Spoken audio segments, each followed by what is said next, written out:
Fala pessoal, aqui é João Amaral do Pesado ao Cubo e vamos para mais um Pesado Explica.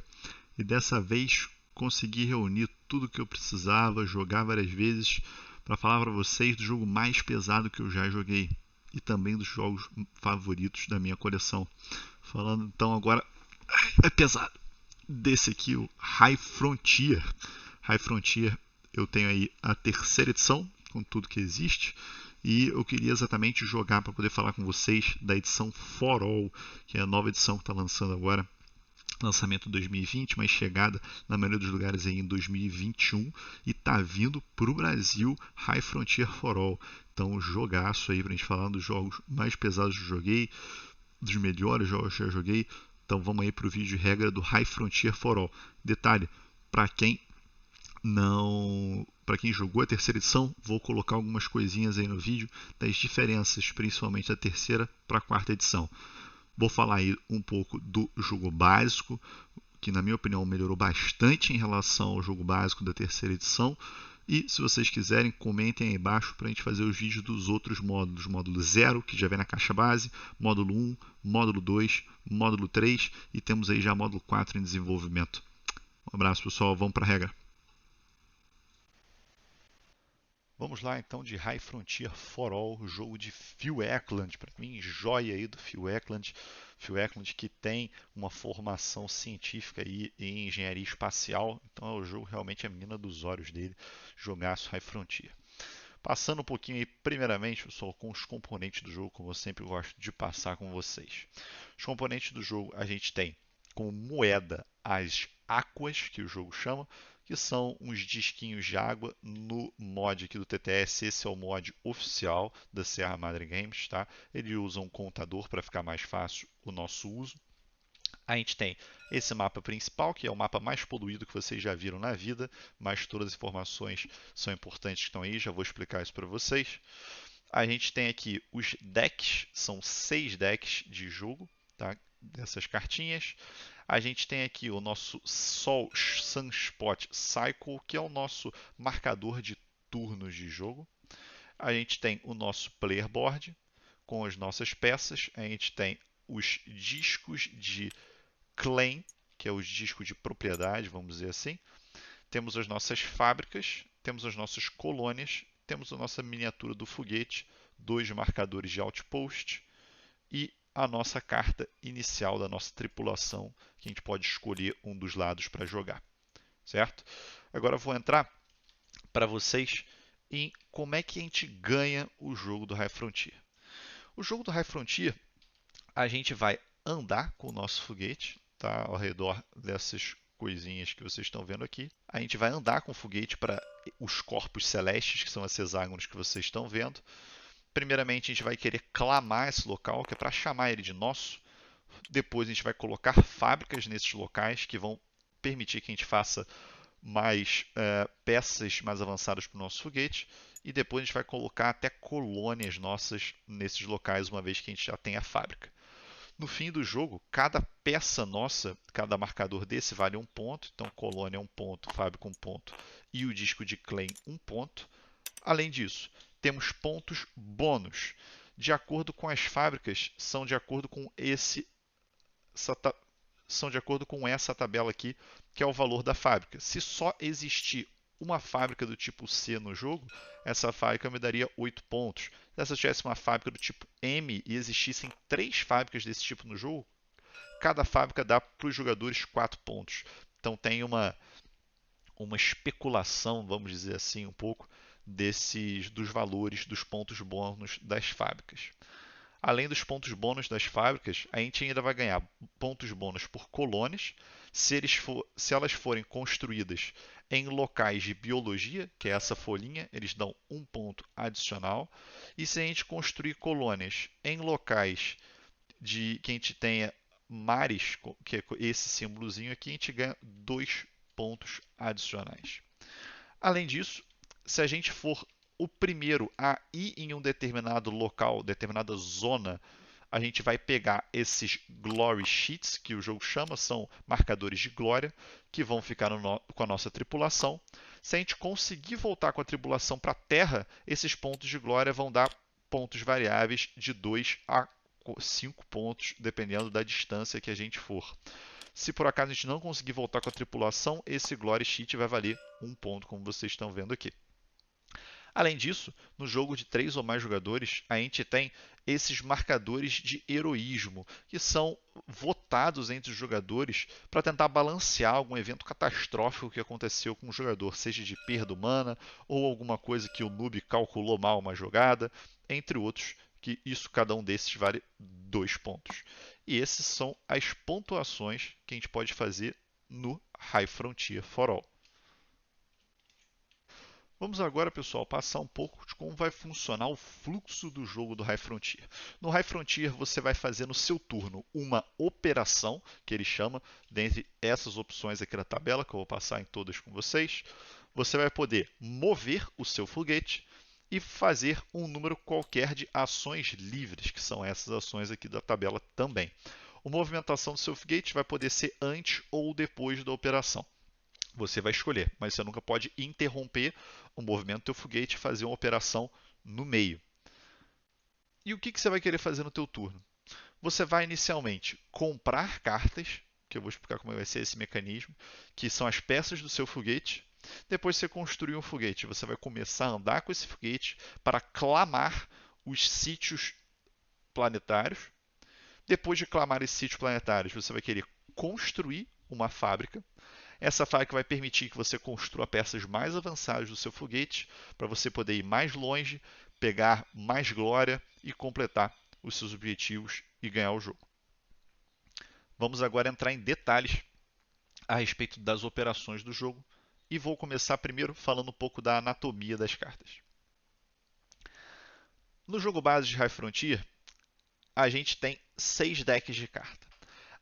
Os 3 decks que vocês estão podendo observar aqui à minha esquerda são as cartas que realmente fazem função no jogo, que são as turbinas ou thrusters, os robonautas, que são como se fossem probes ou drones que vão fazer a prospecção daquele local, e a refinaria, que é necessária para a gente construir uma fábrica.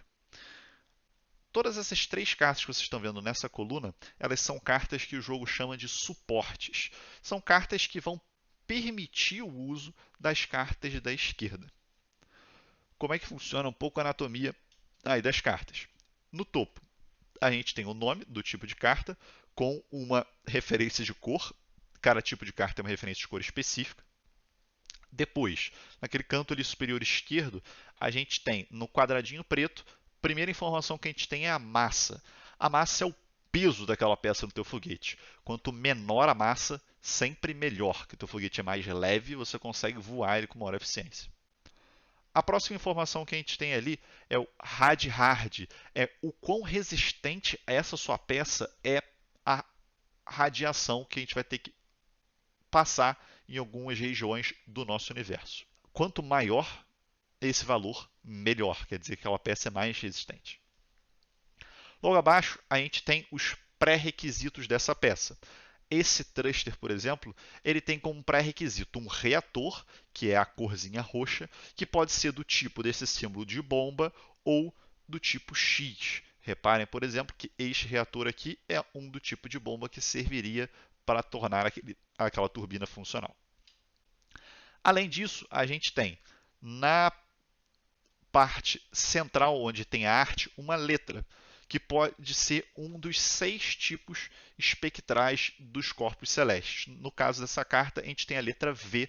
Essa informação é importante para você saber quando você vai poder fazer o uso mais forte dessa carta, que é o outro lado da carta. Esse tipo de carta específico, que é o thruster, a gente ainda tem esse triângulo aí, que no caso é um triângulo azul, pode ser ainda um triângulo cinza ou um triângulo amarelo com os outros módulos, mas basicamente, na maioria das vezes, é um triângulo azul, que eu vou falar mais à frente quando eu vou falar a ação de andar com o foguete, mas nesse triângulo contém as informações da eficiência do teu foguete.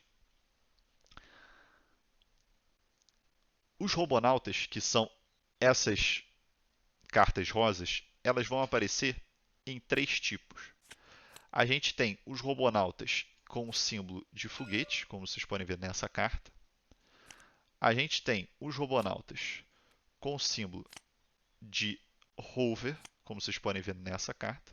E a gente tem o Robonauta com o símbolo de Railgun, que é essa arminha, como vocês podem ver nesse Robonauta. Além disso, do lado desses símbolos, o Robonauta sempre tem um número que se chama no jogo de ISRU, é uma sigla ISRU, que para fins gerais do jogo, quanto menor, melhor esse ISRU. A refinaria não detém nenhuma outra informação especial. Os geradores, reatores e radiadores, como eu falei, são suporte para as outras cartas e eles detêm algumas informações mais detalhadas em relação ao funcionamento da turbina, que eu vou entrar em detalhes mais à frente. O radiador tem uma outra coisa diferente. Vocês reparem que o radiador tem sempre dois lados. Um lado que eles chamam do lado leve do radiador e um lado pesado. O lado pesado ele é um lado mais eficiente. Porém, o lado leve, ele é mais leve. Então, se você não precisar usar o lado pesado, você vai sempre usar o lado leve do radiador. Vamos começar agora, pessoal, a falar das operações no fluxo que a gente normalmente faria no jogo. Começando primeiro com a operação de pesquisa. Tá? Eu pulei de propósito a primeira ação de income, que é simplesmente ganhar uma água. Falando da ação de pesquisa, a pesquisa é a maneira que a gente vai poder adquirir novas cartas para construir o nosso foguete. Essas cartas, quando a gente adquire, elas vão para a nossa mão e elas são chamadas de patentes, porque essas cartas vão poder ser construídas repetidamente. A gente detém o conhecimento da patente daquela carta. Como é que funciona o leilão dessas cartas? O jogador atual, que vai começar o leilão, ele vai escolher um tipo de carta para leiloar. Se essa carta necessitar algum tipo de suporte, esse suporte também vai para leilão. Então, por exemplo, se eu puxar esse Robonauta aqui para leilão, esse Robonauta ele pede um reator para funcionar. Reparem que o tipo do reator que ele pede não é o tipo do reator que está aqui na carta do topo. Porém, o leilão acontece com o Robonauta e este reator aqui. Certo? E o leilão vai começar com o jogador da vez dando um lance, que pode inclusive ser zero, e passando o lance pelos outros jogadores. Lembrando que o jogador que puxa o leilão, ele tem duas vantagens. Primeiro, que ele ganha empate. Então, se um jogador oferecer 2 de dinheiro, por exemplo, entendam dinheiro como água, se ele oferecer 2 de dinheiro, o jogador que puxou o leilão pode falar: ah, então 2 de dinheiro eu pago para levar essas cartas. Se por um acaso quem puxou o leilão, o leiloeiro, não ganhar o leilão, ele vai receber o dinheiro pago pelo jogador pelo leilão. Se ele mesmo ganhar o leilão, ele simplesmente paga o dinheiro para o banco. Quando a gente ganha o leilão, as cartas vão para a nossa mão. E eu vou representar como se a gente já tivesse essas cartas aqui na mão. Um detalhe importante é que você não pode abrir ou participar de leilão se você tiver 4 ou mais cartas na mão. Segunda ação que é importante a gente saber nesse momento é a ação de free market ou mercado livre. E que a gente vai poder exatamente vender cartas na mão. Reparem que naquele exemplo que eu dei, aquele reator não servia para a gente naquele momento. Então eu posso simplesmente vender uma carta. Quando você vende uma carta branca, né, que é uma carta de estágio inicial para o free market, você vai ganhar 3 águas. Falando agora da ação de boost. A ação de boost é onde a gente vai propriamente construir e enviar essas peças do nosso foguete para a órbita da Terra, para a gente poder voar com o foguete. A órbita da Terra nesse jogo é chamada de LEO, ou Low Earth Orbit, ou órbita baixa da Terra.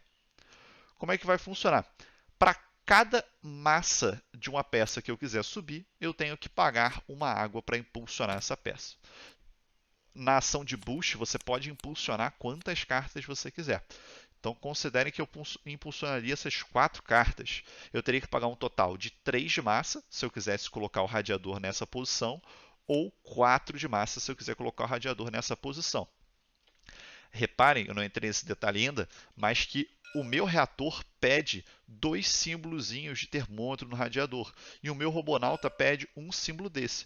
De tal maneira, para eles serem funcionais, eu não posso usar o radiador nessa posição, e sim nessa posição que me dá 3 de arrefecimento.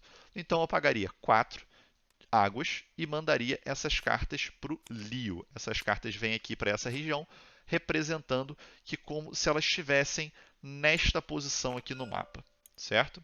Depois que a gente jogar as cartas para o Lio, a gente vai poder formar o nosso foguete. Mudar as cartas de stack, mudar a carta de pilha, ela é uma ação livre no jogo. Uma das que a gente pode fazer. Então, se você mandou todas as cartas que você quer colocar do teu foguete para o teu Lio, você já pode jogar elas aqui para o teu foguete. Você vai colocar a miniatura do foguete representando aonde essas cartas estão e a gente já pode começar, talvez, a movimentação aí no jogo. Um detalhe importante é que a gente só tem um foguete no jogo. Então, às vezes você vai ter que fazer algumas manobras de deixar algumas peças no meio do caminho para poder começar novamente seu foguete.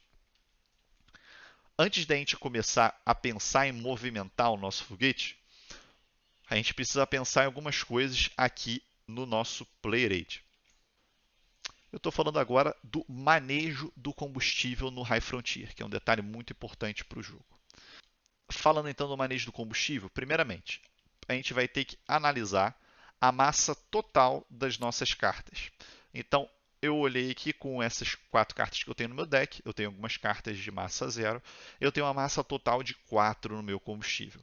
A gente vai pegar esse marcador aqui de massa seca e vai colocar no número 4. Depois disso, uma das ações que a gente pode fazer no jogo, como também ação livre, se a gente estiver no Lio, como a gente está, que é o local inicial do foguete, a gente pode abastecer a nossa nave. No High Frontier, a maioria das naves usa água como combustível. Então, lá no Lio, lá na Terra, a gente pode gastar águas para abastecer o nosso foguete. Vamos dizer que eu tenho aqui nossas 6 águas e que eu vá usar todas elas para abastecer o foguete. Eu vou pegar esse marcador aqui de massa úmida e eu vou andar 6 passos ao longo da linha rosa, ok? A partir da massa seca. Então, 1, 2, 3, 4, 5, 6. Estaria nessa posição. Esse marcador determina o peso geral do meu foguete, o peso total, incluindo o combustível. Isso é importante porque, como vocês podem ver nessa parte aqui de cima, quanto mais pesado o foguete, a gente vai ter uma penalidade do nosso net thrust, que o jogo chama, que é o nosso impulso, e também a gente vai ter uma menor eficiência de combustível. Vocês vão entender mais à frente quando eu falar agora em detalhes do uso do combustível.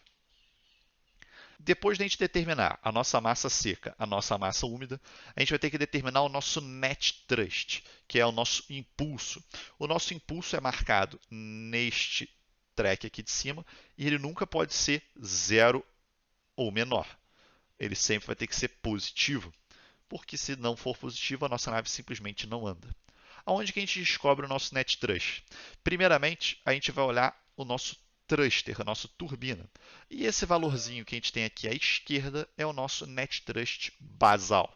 Então a gente teria por essa turbina aqui 2 de impulso basal. Depois disso, a gente vai olhar se esse thruster utiliza algum requerimento, né, algum suporte. E esse thruster, por acaso, usa esse reator como suporte. Os reatores, se eles tiverem um triângulo preto com esse símbolozinho aqui da ferramenta, eles modificam o nosso thruster. Então esse reator aqui, ele melhora o nosso net thrust em 4, como vocês estão vendo aqui, um mais 4. Então o nosso net thrust basal se torna 6.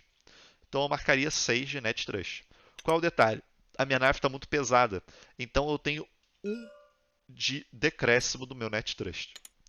Isso é uma coisa dinâmica. Se a gente for gastar combustível em rodadas futuras e a gente ficar nessa situação no começo do turno, a gente não tem mais essa penalidade e a gente volta a ter o net thrust de 6.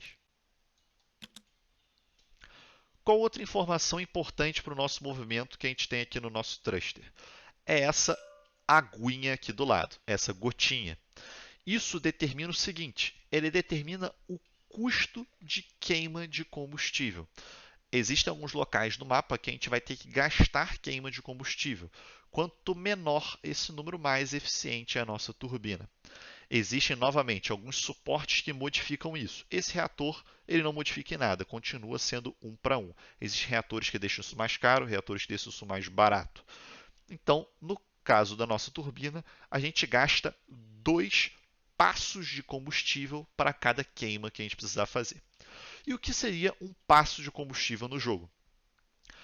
Quando a gente ganha combustível, lembra que eu falei que a gente anda pela linha rosa. E quando a gente gasta combustível no jogo, a gente volta pela linha preta. Então, se eu gastasse, por exemplo, uma queima de combustível com essa nossa turbina de 2 passos, eu andaria um passo, 2 passos de combustível. Como eu falei, reparem que quanto mais leve a nave, ela se torna mais eficiente. Então, se a gente tivesse combustível aqui, 2 passos de combustíveis são um passo, 2 passos.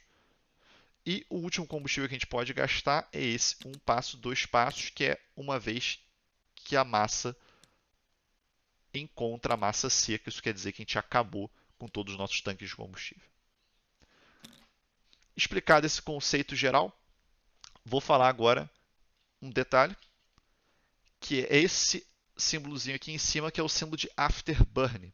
O símbolo de Afterburn quer dizer que a gente pode gastar um número de passos de combustível de acordo com o que tiver lá dentro. Aqui, por exemplo, ele está colocando como 2. Eu gastaria 2 passos de combustível para aumentar o net thrust em 1 para aquela rodada. Isso vai ser importante para algumas coisas no jogo que vocês vão entender agora. Vamos explicar agora um pouco então da movimentação do High Frontier. Como eu falei, a gente começa aqui no Leo, que é esse local da órbita terrestre, e a gente vai poder seguir essas linhas para poder chegar onde a gente quer, que são os outros corpos celestes, que são esses hexágonozinhos em preto. Tá? Como é que funciona o segmento aqui da linha? Reparem que a gente tem alguns locais com essas bolinhas rosas. Esses locais são locais que a gente precisa gastar queima de combustível, é o que o jogo chama de burn. Então, para cada bolinha rosa que a gente passar, a gente vai gastar o custo da nossa queima de combustível. Lembra que naquele exemplo ali que eu coloquei, seriam 2 passos de combustível. A gente ainda é limitado em um turno para fazer um número de burns igual ao nosso net thrust. Então lembra que naquele exemplo a gente tinha 5 de net thrust. Então eu poderia passar por 5 bolinhas rosas se eu tiver combustível para. Então eu vou passar saindo aqui uma bolinha rosa, ignorem por enquanto aqui essa parte radioativa. Eu poderia vir aqui para essa bolinha rosa. Todos esses locais de bolinha, esse aqui por exemplo, é um ponto de Lagrange que ele chama. É um local que você pode fazer uma manobra do foguete, que é mudar de rota. Então eu quero seguir aqui nessa rota azul. Eu poderia aqui gastar o meu terceira queima e seguir por essa rota. Tá? Qual é o nosso objetivo? Vamos dizer que eu quisesse vir aqui para Ceres, tá? Ceres que é um bom local de início de jogo. Quais são os detalhes em relação a essa movimentação além dos burns? Locais que a gente tem essas bolinhas, inclusive que tem o burn, como eu falei, a gente pode mudar de direção. Então eu estou vindo aqui, eu poderia seguir por essa linha, eu poderia seguir por essa linha aqui laranja, poderia seguir pela linha vermelha, poderia seguir por essa linha. Já outros locais, como por exemplo, se eu quisesse seguir a rota vermelha, reparem que aqui ela faz uma mudança de direção. Eu estava vindo nessa linha, a tendência natural seria descer por essa linha. Se eu quiser fazer uma mudança abrupta de direção, como esse exemplo aqui, eu teria que gastar 2 queimas de combustível minhas para poder fazer isso. Então eu poderia gastando 2 queimas seguir, por exemplo, por essa linha vermelha, lembrando que essas bolinhas aqui, assim como as bolinhas de burn, a gente pode fazer mudanças de direção. Então a partir dessa aqui eu poderia vir para cá, ou seguir por essa linha, sem problemas. Quais outros detalhes que vocês ainda estão vendo aqui? Aqueles locais de radiação, sempre que a gente passar no local de radiação, a gente vai ter que fazer uma rolagem de dado, e nessa rolagem de dado a gente vai pegar o resultado que a gente tirou, subtrair do nosso net thrust, e a gente vai ver se alguma peça nossa tem um rad-hard menor ou igual a essa conta. Então nessa situação aqui, eu rolei um 4, estamos com 6 de net thrust, então eu tenho menos 2. Menos 2, todas as peças estão seguras. Grosseiramente, sempre que você tiver um net thrust maior ou igual a 6, você está sempre seguro, porque no mínimo de rad-hard que uma peça tem é 0. O que mais a gente tem aqui no meio do caminho de ícones para vocês chamarem a atenção? Lembra essa rota aqui que eu expliquei, que é aquela rota azul que a gente ia passar? No meio do caminho a gente tem um flyby. O que é um flyby? É um local que a gente passa, que a gente ganha uma estilingada. A gente usa a gravitação do corpo que está ali para ganhar uma queima de combustível grátis. Então, nessa rota aqui indo para Ceres, a partir do momento que a gente passa aqui, a gente ganha uma queima de combustível grátis. Então, esse aqui a gente não precisaria pagar combustível e a gente viria para cá. Novamente, como eu falei, se quiser fazer essa curva aqui fechada, né, eu estou mudando a direção da rota, eu gastaria 2 queimas de combustível. Tem uma alternativa para não gastar essas 2 queimas? Sim, eu poderia terminar o meu turno aqui. No início do meu próximo turno, eu posso começar a minha viagem em qualquer direção. Então, eu poderia começar nessa direção. Novamente, se eu quisesse vir para cá, eu teria que gastar 2 queimas, ou aguardar mais um turno e vir para cá. Reparem que a gente ainda tem um outro símbolo, que é este símbolozinho da bolinha rosa, mas que parece tem um trem de pouso nele. Isso é que o jogo chama de Lander Burn, ou queimada de combustível para aterrissagem. Então, quando a gente quer aterrissar num local, obrigatoriamente, depois da gente pagar esse burn, a gente é obrigado a pousar. A gente não pode ficar parado nesse local. A gente vai ser obrigado a aterrissar. Este local aqui, por exemplo, de Ceres especificamente, ele é meio burn, ele é meia queima de combustível sua. No nosso caso, eu gastaria um passo de combustível para pousar em Ceres. Agora, temos um outro detalhe do pouso. Eu vou mostrar aqui um pouquinho mais, que eu vou falar agora da anatomia para vocês dos sítios, né, os locais que a gente vai pousar. Os locais que a gente vai pousar têm 4 informações. 3 delas são as mais importantes. A mais importante delas é hidratação, que é o número de gotas de água que vocês estão vendo. Vocês podem ver que temos alguns exemplos aqui: 0, 1, 4. Também podemos ter 2 águas, tá? Então vai de 0 a 4. Temos ainda um número à esquerda aqui, que determina o tamanho daquele corpo celeste. Então reparem que cometas são pequenininhos, já Ceres é um planeta não, então já tem no tamanho 6. Se vocês olharem Marte aqui tem um tamanho 10. Então isso vai determinar o tamanho desse corpo. Por que isso é importante? Para regras gerais, quanto maior o corpo, mais difícil é de pousar e decolar, porque a gente tem muita força gravitacional puxando para baixo. Porém, quanto maior o corpo, mais fácil de você prospectar aquele corpo, porque ele é muito grande. Já ao contrário, se aplica aos pequenos. É fácil pousar e decolar dos cometas, mas é difícil conseguir prospectar. Vamos falar então da prospecção, que é a nossa próxima ação. Então, o que implica dificuldade de decolar, pousar num local? Reparem que a gente vai precisar, para pousar e decolar de um local, um net thrust, lembra que é lá o nosso impulso mínimo, do tamanho daquele local. Então lembre que na nossa conformação aqui do foguete, a gente tem o net thrust de 6. Com esse net thrust de 6, a gente consegue pousar e decolar de Ceres com tranquilidade. Então, com nossa movimentação, eu poderia entrar aqui. Vou falar agora então da prospecção, do prospect, que é o início do nosso passo aí na conquista do espaço. O que a gente vai ter que fazer no prospect? Para eu poder prospectar um local, primeiro eu tenho que vencer um requerimento. E que requerimento é esse? Eu preciso que o meu robonauta, lembram lá do ISRU, que é aquele númerozinho do robonauta? Eu preciso que o ISRU do meu robonauta seja igual ou menor do que a hidratação daquele local. Então, Ceres, que temos aqui 4 gotinhas de hidratação, ele poderia ser prospectado por esse robonauta de valor 2. Depois de passar esse requerimento, a gente fará uma rolagem do dado. Rolando o dado, a gente vai precisar tirar um número igual ou menor ao tamanho daquele local. Então lembra que eu falei que quanto maior o local, melhor? Por quê? Locais de tamanho 6 ou maior são sucessos automáticos. A gente nunca vai tirar mais que 6 num dado. Então todos os sites maiores que 6 são sucesso automático. Locais 1, em contrapartida, são muito fáceis de decolar e pousar. Com 1 de net thrust a gente já consegue fazer. O problema é que a gente precisa tirar 1 no dado para ter sucesso. Se a gente tiver sucesso na rolagem, a gente vai colocar um disco da sua cor mostrando que você clamou aquele local. E se por acaso a gente falhar na rolagem, como por exemplo coloquei aqui nesse 1 que é difícil, esse local está busted, ele está exaurido. Nenhum outro jogador vai poder tentar prospectar aquele local. Por isso que High Frontier tem essa pegada de corrida. Uma vez que você consiga aclamar uma região, qual é o próximo passo para a gente poder conquistar o espaço e pontos de vitória? A gente vai querer agora industrializar essa região. Como é que eu faço para industrializar essa região? Eu vou ter que decomissionar esse termo importante que ele aparece várias vezes no jogo. Decomissionar uma carta é tirar a carta de uma pilha, pode ser o seu foguete ou outra pilha, e voltar ela para sua mão. Lembra que eu falei que as patentes nunca se perdem. Então, a gente vai ter que decomissionar uma refinaria, esse é o motivo dela existir. Também teremos que decomissionar um robonauta e, além disso, todos os suportes dessas peças. Essa refinaria não requer nenhum suporte, porém esse robonauta requer o reator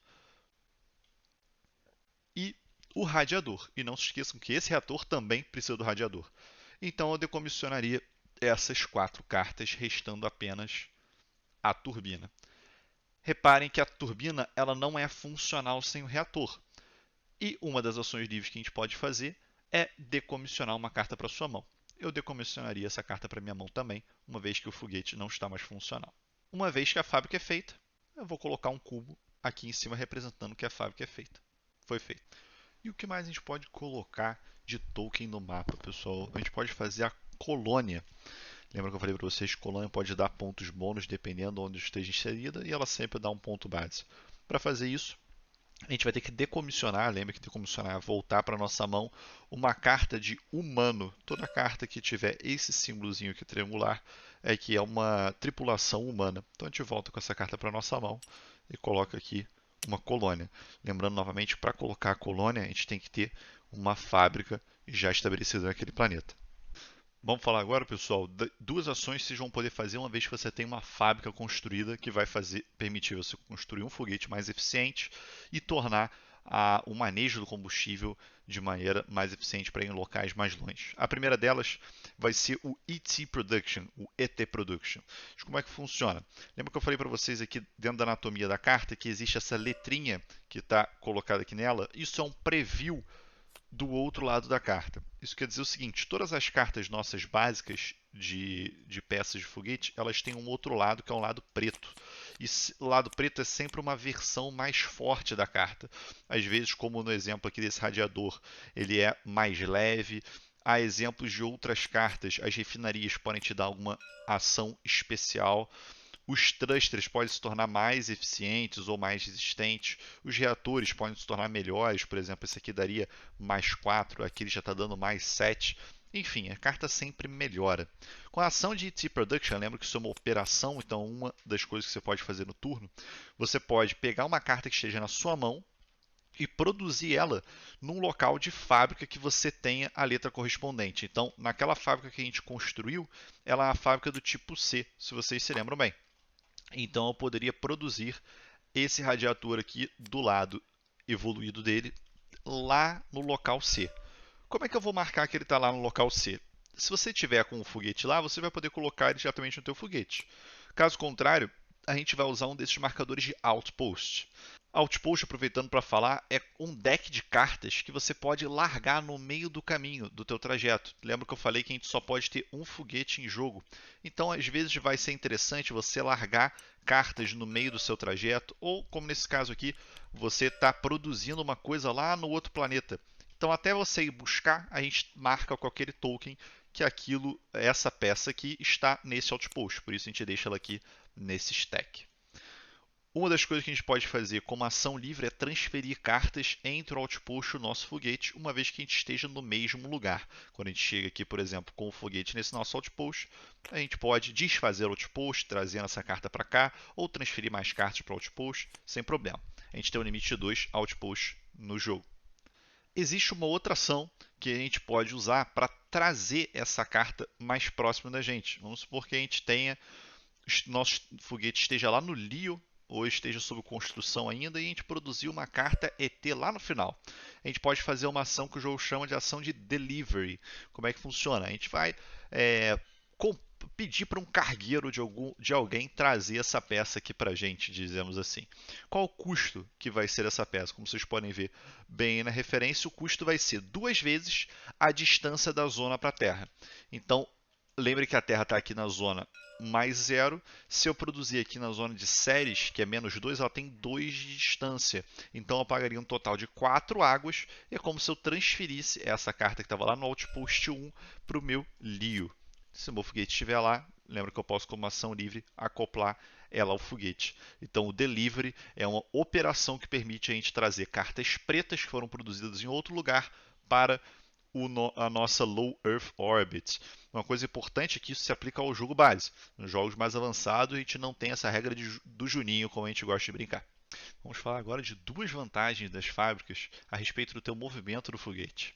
Primeira vantagem é o seguinte, vocês se lembram bem quando a gente comentou que para pousar e decolar de um corpo estelar, a gente vai precisar do net thrust maior ou igual do que o tamanho daquele local. Quando você tem uma fábrica sua num lugar, você pode fazer um tipo de pouso que é chamado de Factory Assist. Você está usando a tua fábrica para te ajudar a pousar. Dessa maneira, você não precisa ter net thrust maior do que o lugar. A única coisa que você vai precisar fazer é que o jogo chama de Hazard Roll. A gente vai precisar rolar um dadinho. Se a gente tirar 6, a nave inteira explode.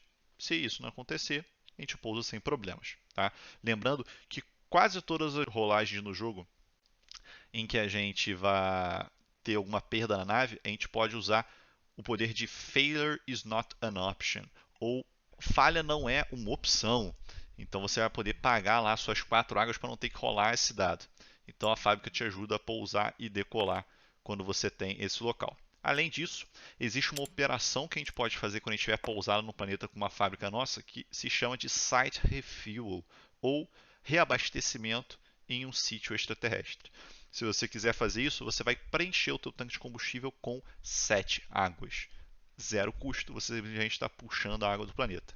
Existe uma outra maneira de fazer essa ação do Site Refuel de maneira menos eficiente, que é se você estiver em um local que você não tem a fábrica.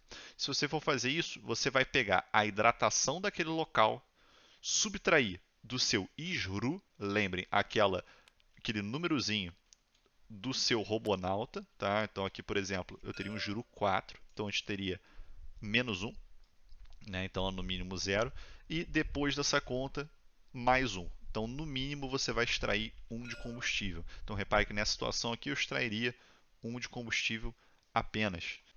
Para encerrar, pessoal, precisamos falar agora um pouco do fim do turno e do round do High Frontier.